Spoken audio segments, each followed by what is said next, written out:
اعوذ باللہ من الشیطان الرجیم بسم اللہ الرحمن الرحیم وَإِذَا قِيلَ لَهُمْ آمِنُوا كَمَا آمَنَ النَّاسُ قَالُوا أَنُؤْمِنُ كَمَا آمَنَ السُّفَهَاءُ أَلَا إِنَّهُمْ هُمُ السُّفَهَاءُ وَلَكِنْ لَا يَعْلَمُونَ۔ ناظرین، یہ سورۃ البقرہ کی آیت نمبر 13 ہے اور یہ بڑی اصولی آیت ہے، یہ بہت ہی قابل غور ہے۔ یہ آیت متعین کرتی ہے ہمارا رخ اور ہمارے ایمان کا معیار۔ میں آیت کا ترجمہ پیش کرتا ہوں کہ جب ان سے کہا جاتا ہے منافقوں سے کہ اس طرح ایمان لاؤ جیسے یہ لوگ ایمان لائے، یہ لوگ یعنی دور نبوی کے مومن کون تھے؟ حضرات صحابہ رضی اللہ تعالی عنہم، کہ جب ان سے کہا جاتا ہے ایسے ایمان لاؤ جس طرح یہ لوگ یعنی صحابہ ایمان لائے، قالوا انؤمن کما آمن السفہاء، تو وہ کہتے ہیں کیا ہم ایسے ایمان لائیں جیسے بے وقوف لوگ ایمان لے آئے۔ الا انہم هم السفہاء، سنو یہی لوگ حقیقت میں بے وقوف ہیں، ولکن لا یعلمون، اور لیکن جانتے نہیں۔ یہ آیت صحابہ رضی اللہ تعالیٰ عنہ کے مقام کو بھی متعین کرتی ہے، اور اس آیت میں یہ تعین بھی ہو جاتا ہے کہ تمام امت کے لیے معیار حق کیا ہے، یعنی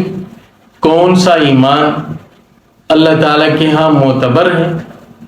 ایمان کس کیفیت کے ساتھ معتبر ہے،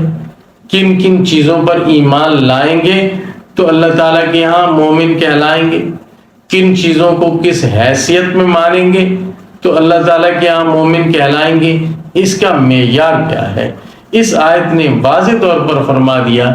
کہ اس کا معیار حضرات صحابہ رضی اللہ تعالیٰ عنہم ہیں۔ صحابہ معیار حق ہیں، یعنی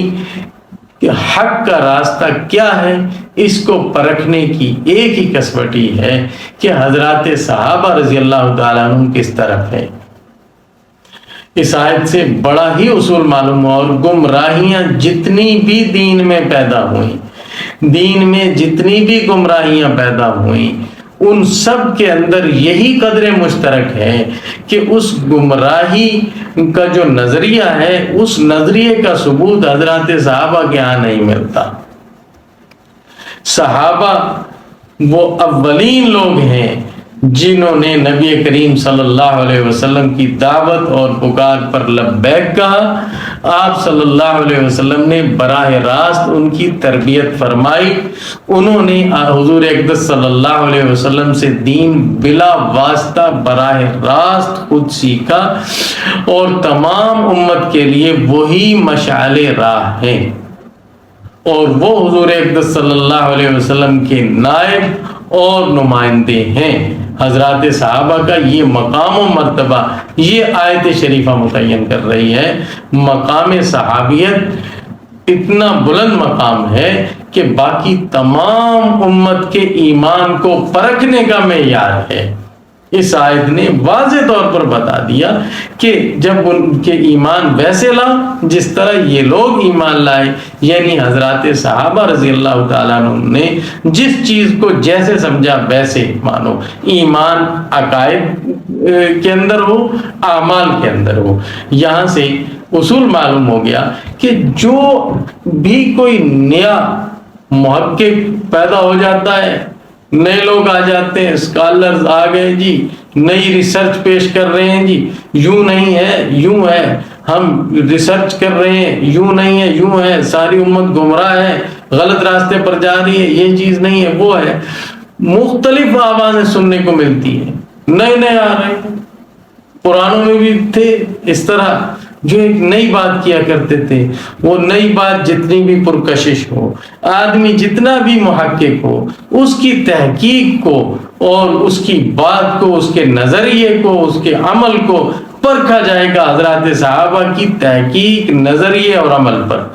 اگر صحابہ نے وہ سمجھا ہے جو یہ سمجھ رہا ہے تو معتبر ہے، اگر صحابہ نے وہ نہیں سمجھا، ان کے نزدیک بات اور ہے، اور یہ اپنی نئی تحقیق پیش کر رہا ہے کہ میں براہ راست قرآن و حدیث کو سمجھتا ہوں، صحابہ کا واسطہ درمیان میں ڈالے بغیر، تو اس کی یہ بات مردود ہے۔ اس سے یہ بھی معلوم ہوا کہ قرآن کریم کو براہ راست سمجھنے کا دعویٰ کرنا اور یا حدیث پاک کو براہ راست سمجھنے کا دعویٰ کرنا، صحابہ کو درمیان میں لائے بغیر اور ان کو واسطہ بنائے بغیر، یہ گمراہی کا راستہ ہے، اور اس سے گمراہیوں کا اتنا بڑا دروازہ کھلتا ہے کہ بعض اوقات ارتداد تک پہنچ جاتا ہے، یعنی انسان ایسی بڑی ٹھوکر کھاتا ہے کہ ایمان سے ہاتھ دھو بیٹھتا ہے۔ اس لیے ایک حدیث پیش کرتا ہوں، نبی کریم صلی اللہ علیہ وسلم نے فرمایا کہ بنی اسرائیل 72 فرقوں میں بٹ گئے اور میری امت 73 فرقوں میں بٹے گی، سب جہنم میں جائیں گے، ایک نجات پائے گا۔ صحابہ نے پوچھا یا رسول اللہ وہ کون ہے؟ فرمایا ما انا علیہ و اصحابی، وہ لوگ ہوں گے جو میرے اور میرے صحابہ کے طریقے پر ہوں گے۔ نبی کریم صلی اللہ علیہ وسلم کا طریقہ سنت کہلاتا ہے، اور صحابہ رضی اللہ تعالیٰ کو جماعت کہتے ہیں، اس لیے جو نبی کریم صلی اللہ علیہ وسلم اور صحابہ کی راہ پر چلنے والے لوگ ہیں وہ اہل السنہ والجماعہ کہلاتے ہیں، کہ یہ نبی کریم صلی اللہ علیہ وسلم کی سنت کی پیروی کرنے والے اور صحابہ رضی اللہ تعالیٰ عنہ کے فہم پر اعتماد کرنے والے ہیں۔ حضرات صحابہ سے بڑھ کر کسی کا فہم ہو نہیں سکتا، اور نہ کوئی شخص دین کو اس طرح سمجھ سکتا ہے جس طرح صحابہ نے سمجھا، کیونکہ وہ رسول اللہ صلی اللہ علیہ وسلم کے بلا واسطہ شاگرد ہیں۔ دوسری بات، اس آیت میں یہ قابل غور ہے کہ منافق کہتے ہیں کہ کیا ہم اس طرح ایمان لائیں جیسے یہ بے وقوف ایمان لائے؟ اس سے کیا معلوم ہوا کہ جو شخص بھی گمراہی کا شکار ہوتا ہے دین کے باب میں، وہ اپنی عقل پر بہت اعتماد کرتا ہے، اس کو باقی تمام لوگ کم عقل نظر آتے ہیں، بے وقوف نظر آتے ہیں، اور اس کو اندھے نظر آتے ہیں، جو لگتا ہے جیسے ان لوگوں کو سمجھ ہی نہیں ہے اور عقل و فہم کی روشنی تو مجھ پر ہی کھلی، اس طرح وہ سمجھتا ہے۔ اس لیے تو وہ حضرات صاحب کو بے وقوف کہہ رہے ہیں۔ جو کسی کو بے وقوف کہتا ہے وہ اپنے کو عقل مند ہی سمجھتا ہے اور گردانتا ہے کہ میں بڑا سمجھدار ہوں اور میری عقل بہت کام کرتی، تو وہ یہی کرتے تھے، اور یہی آج بھی جو شخص گمراہ ہوگا وہ سب لوگوں کو بے وقوف اور جاہل سمجھے گا۔ اور حقیقت کیا ہے؟ اللہ تعالیٰ فرما رہے الا انہم هم السفہاء، سنو حقیقت میں بے وقوف یہ ہیں، ولکن لا یعلمون، لیکن ان کو علم نہیں ہے، ان کو پتہ ہی نہیں ہے کہ ہم بے وقوف ہیں۔ یہ ہے جہل مرکب، کہ انسان کو اپنے جاہل ہونے کا بھی علم نہ ہو، اتنا جاہل ہو کہ وہ اپنی جہالت سے بھی جاہل ہو، اور اسے بھی معلوم نہ ہو کہ مجھے پتہ نہیں ہے۔ جو یہ جانتا ہے کہ میں نہیں جانتا، وہ کسی درجے میں آتا ہے، اور جو یہ نہیں جانتا کہ وہ نہیں جانتا، وہ جہل مرکب کا شکار ہے، اور اس کا کوئی علاج ممکن نہیں، کیونکہ وہ اپنے آپ کو بڑا علامہ فہامہ سمجھ رہا ہے، اور حقیقت میں وہی جیسا اللہ تعالیٰ نے فرمایا کہ یہ بے وقوف ہے۔ ایک تیسری بات بھی اس آیت سے معلوم ہوئی، اصول یہ سمجھ میں آیا کہ اللہ تعالیٰ کے ہاں حضرات صحابہ رضی اللہ تعالیٰ عنہ کا جو گستاخ ہے، جو گستاخی کرنے والا ہے، اللہ تعالیٰ اس کو جواب اسی طرح دیتے ہیں کہ انہوں نے صحابہ کو بے وقوف کہا، اللہ تعالیٰ نے فرمایا الا انہم هم السفہاء، کہ یہ لوگ، بہت تاکید کے ساتھ فرمایا، عربی گرامر کے اعتبار سے بہت تاکید میں، کہ سنو، سب سن لو، بے شک یہ لوگ ہی حقیقت میں بے وقوف ہیں۔ انہوں نے صحابہ کو سرسری طور پر بے وقوف کہا، اللہ تعالیٰ نے ان کو بہت تاکید کے ساتھ فرمایا کہ یہ لوگ، یہ کہنے والے ہی حقیقت میں بے وقوف ہیں، وَلَٰكِنْ لَا يَعْلَمُونَ، لیکن اس کا علم نہیں ہے۔ نبی کریم صلی اللہ علیہ وسلم کا ارشاد ہے اِذَا سُبَّ أَصْحَابِي فَقُولُوا لَعْنَةُ اللَّهِ عَلَىٰ شَرِّكُمْ، کہ جب میرے صحابہ کو برا کہا جائے، گالی دی جائے، تو جو سن رہا ہو وہاں، وہ تم لوگ کہو کہ اللہ کی لعنت ہو تمہارے شر پر، یعنی صحابہ کو جو گالیاں دیتا ہے اس کو کہہ دو کہ تمہارے شر پر اللہ کی لعنت ہو۔ اور دوسری جگہ فرمایا اللہ اللہ فی اصحابی، کہ اللہ سے ڈرو میرے صحابہ کے بارے میں،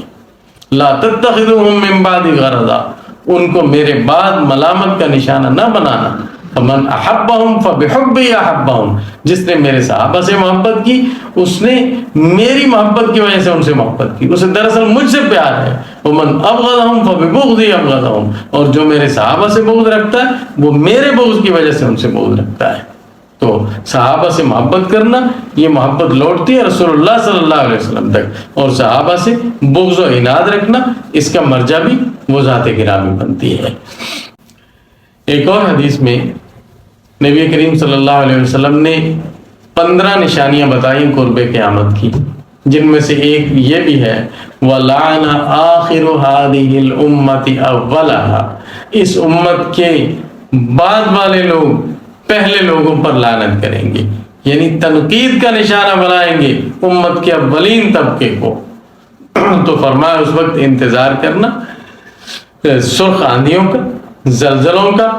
اور زمین میں دھس جانے کا یا شکلیں بگڑ جانے کا۔ تو یہ قرب قیامت کا فتنہ ہے، حضرات صحابہ پر تنقید کا دروازہ کھولنا اور یہ کہنا کہ صحابہ بھی تو ہمارے جیسے انسان ہی تھے اور ان میں یہ تھا۔ بے شک وہ نبی نہیں تھے، بے شک وہ معصوم نہیں تھے، لیکن اللہ تعالیٰ نے ان کو یہ مقام دیا ہے کہ وہ اپنے بعد والے آنے والی تمام امت کے لیے معیار حق ہے، ایمان اور عمل کو پہچاننے کے، درست یا کھوٹا پہچاننے کے لیے وہ کسوٹی ہے۔ ان کے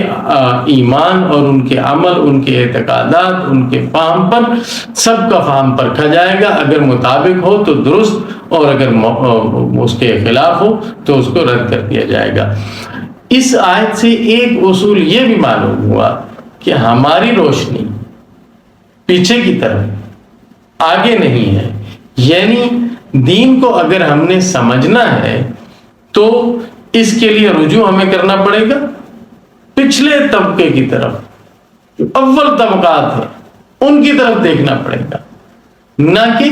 اس بنیاد کو کاٹ کر آگے آگے اپنے عقل و فہم اور اپنی تحقیقات پر اعتماد کرنا۔ یہ دین کوئی ایسا نہیں ہے جس طرح یہودیت یا عیسائیت تھی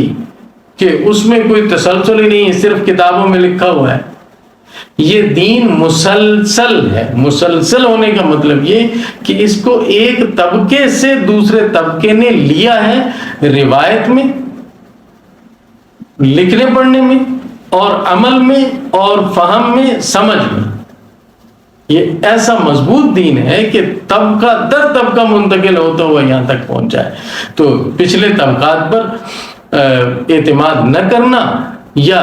شکوک و شبہات پیدا کرنا، یہ در حقیقت منافقانہ روش ہے، اور اس کی بنیاد وہی ہے جو اس آیت میں اللہ تعالیٰ نے منافقوں کے عمل کی اللہ کہ وہ ان کو بے وقوف سمجھتے ہیں اور پچھلے طبقے کو یہی سمجھتے ہیں کہ ان میں عقل و فہم نہیں تھی۔ اللہ تعالیٰ ہمیں فہم سلیم عطا فرمائے اور حضرات صحابہ کا مقام و مرتبہ درست پہچاننے کی توفیق عطا فرمائے۔ وآخر دعوانا ان الحمدللہ رب العالمین۔